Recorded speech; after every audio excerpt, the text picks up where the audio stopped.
Капитан судна «Норд» Владимир Горбенко, удерживаемый на Украине с марта прошлого года, вернулся в Крым.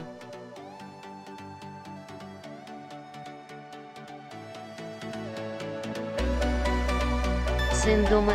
Вернулся еще в субботу. Чувствует себя нормально, уточнила она. Крымское судно «Норд» под флагом России задержали в Азовском море 25 марта.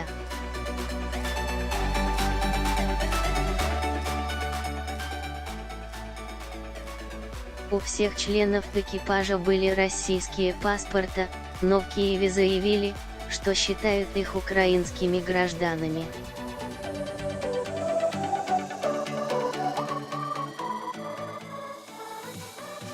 Два моряка сумели вернуться в Крым через Белоруссию, 7 сняли с рейса в Минск.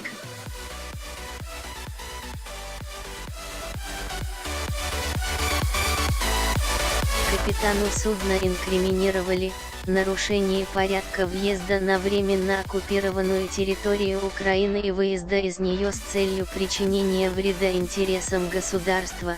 Ему грозило до 5 лет лишения свободы.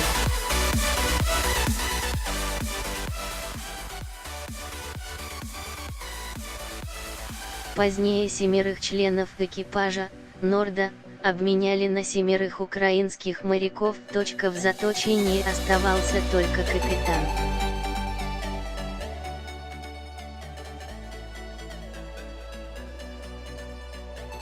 «4 февраля украинская полиция объявила Владимира Горбенко в розыск как без вести пропавшего.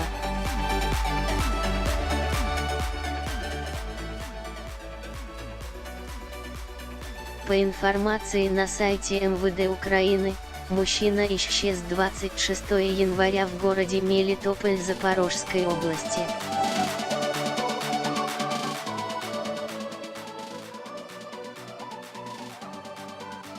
На Украине возбудили уголовное дело об умышленном убийстве. Адвокаты Горбенко не исключали причастности службы безопасности Украины к его исчезновению.